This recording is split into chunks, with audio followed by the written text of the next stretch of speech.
বক্তব্যের শুরুতে স্মরণ করি মহেশখালী ইউনিয়ন আহ্বায়ক কমিটির আহ্বায়ক মরহুম মুসলিম মিয়া সহ এবং ইসমাইল মেম্বার দীর্ঘদিন ধরে এই মহেশখালীর বিএনপির যারা হাল ধরে পৃথিবী থেকে বিদায় নিয়েছেন তাদের রুহের মাগফিরাত কামনা করি। এবং সাথে সাথে আমি বলবো দলের দুর্দিন ক্লান্তি লগ্নে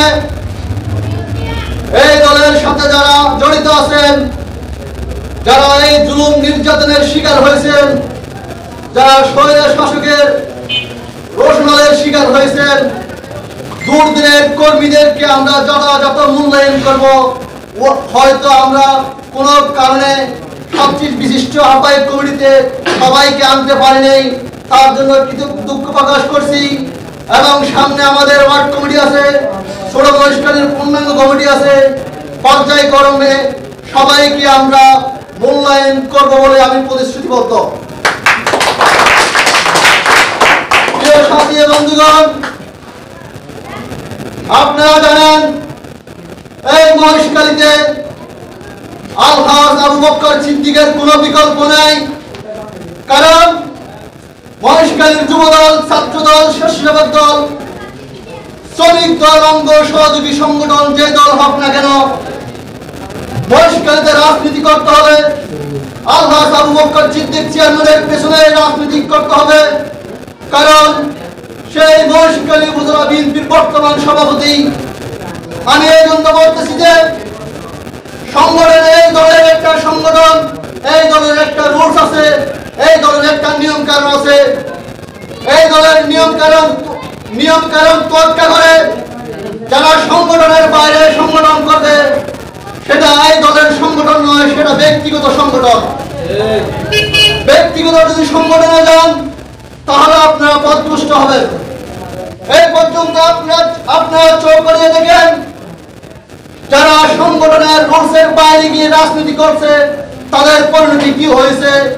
আপনাদেরকে আমি বোঝানোর জন্য বলতেছি, আপনারা দলের সংগঠনের ভিতরে রাজনীতি করেন, আজকে নয় কালকে, কালকে নয় পরশু, 5 বছর পরে, 1 বছর পরে আপনারা মূল্যায়ন হবেন, সেটা আপনার নিশ্চিত অবধারিত। প্রিয় সাথী বন্ধুগণ, আমরা জানি এই ছোট মহেশখালীতে 90% বাংলাদেশ জাতীয়তাবাদী দলের আদর্শ বিশ্বাসী। কেননা এই মহেশখালীতে সর্বপ্রথম বাংলার রাখাল রাজা, বহুদলীয় গণতন্ত্রের প্রবর্তক, প্রয়াত রাষ্ট্রপতি শহীদ প্রেসিডেন্ট জিয়াউর রহমান সর্বপ্রথম আমার এই স্বাগত ছোট মহেশখালীতে এই সেঞ্চুরি ব্রিজে কালকরণ করে এই ছোট মহেশখালীর মানুষকে উদ্বুদ্ধ করে গেছে। প্রিয় সাথী বন্ধুগণ, ঠিক তারই আদর্শ, শহীদ জিয়ার আদর্শকে বুকে ধারণ করে আমরা এই ছোট মহেশখালী ইউনিয়ন যুবদলকে সুসংগঠিত করে বাজারের বুলে গিয়ে কাঁধে কাঁধ মিলিয়ে এই দলকে আমরা সুসংগঠিত করে একটি মহেশখালীর সুসংগঠিত দল হিসাবে আমরা গড়ে তুলতে পারি, সেই প্রত্যাশা আপনাদের, সেই আশা আমি ব্যক্ত করি। প্রিয় সাথী বন্ধুগণ,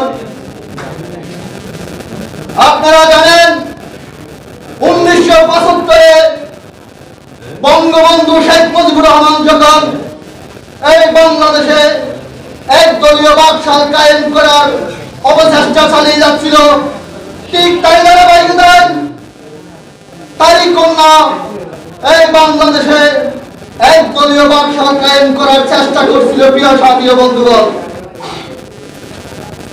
দীর্ঘ 16 বছর এই বাংলাদেশে জগৎ দল পাথরের মতো চেপে বসে থাকে। এই দলকে নিস্তব্ধ করার জন্য আমাদের নেতা কর্মীকে মামলা, হামলা, জেল, জুলুম, গুম করে অনেকভাবে চেষ্টা করেছিল, কিন্তু তারা সফল হয় নাই। কারণ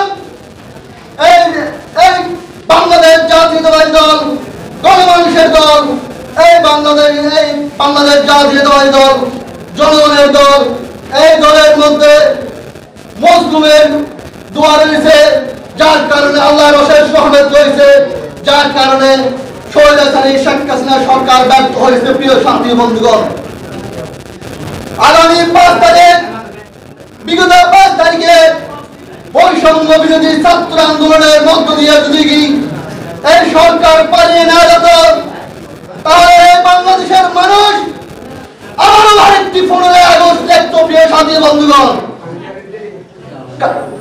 ঠিক তাই হায়াত ছিল বিদায় 5 তারিখে পালিয়ে গেছে, এখন ভারতে অবস্থান করতেছে।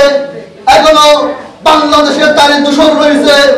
বিএনপি সহ অন্তর্বর্তীকালীন সরকারে অলরেডি সংস্কারের কাজ শুরু করে দিয়েছে। অবিলম্বে বাংলাদেশে একটি সুষ্ঠু নির্বাচন হবে আমরা প্রত্যাশা করি। সুষ্ঠু নির্বাচন হবে আমরা প্রত্যাশা করি এবং একটি পরিবেশ ফিরে এসেছে। আমরা প্রয়োজনে আরেকটি আন্দোলন করব, যতদিন পর্যন্ত আমাদের ভোটার অধিকার ফিরে না আসে, ততদিন প্রয়োজনে তারই জন্য আরেকটি আন্দোলন করব আমরা, আমাদের ভোটার অধিকার ফিরিয়ে আনবো। প্রিয় সাথী বন্ধুগণ, সময় অনেক হয়ে গেছে। আপনাদের সামনে থেকে বিদায় নেব। পরিশেষে আমি আরেকটি বিষয় আপনাদের আরেকটা মেসেজ জানিয়ে দেব। আগামী 27 অক্টোবর বাংলাদেশ জাতীয়তাবাদী যুবদলের প্রতিষ্ঠা বার্ষিকী মহেশখালী উপজেলা যুবদল উদ্যোগ নিয়েছে একটি বৃহৎ পরিসরে যুবদলের প্রতিষ্ঠা বার্ষিকী পালন করবে। আমরা এই ছোট মহেশখালী ইউনিয়ন যুবদলকে সুসংগঠিত করে আগামী 27 অক্টোবর আমরা একটি সর্ববৃহৎ মিছিল নিয়ে শোডাউনের মাধ্যমে মহেশখালী উপজেলা যুবদলের প্রতিষ্ঠা বার্ষিকীতে অ্যাটেন্ড করব এবং ওই প্রতিষ্ঠা বার্ষিকীতে আপনাদের উপস্থিতি কামনা করছি এবং আমাদের ফুল শুভেচ্ছা বিনিময় হবে। আপনারা সবাই প্রতিটি ওয়ার্ডে এই মেসেজটা জানিয়ে দেবেন। আমি বক্তব্য দীর্ঘায়িত করব না। পরিশেষে আপনাদের সুস্বাস্থ্য কামনা করে আমার সংক্ষিপ্ত বক্তব্য এখানে শেষ করলাম। খোদা হাফেজ। বাংলাদেশ জিন্দাবাদ। শহীদ জিয়াউর হক, খালেদা জিয়া জিন্দাবাদ। শহীদের প্রতীক তারেক রহমান আসবে বীরের বেশে বাংলাদেশে। চালক আহমেদ জিন্দাবাদ। আল হাসান মুক্তার সিদ্দিক চেয়ারম্যান জিন্দাবাদ। সবাইকে ধন্যবাদ। আসসালামু আলাইকুম ওয়া রাহমাতুল্লাহ।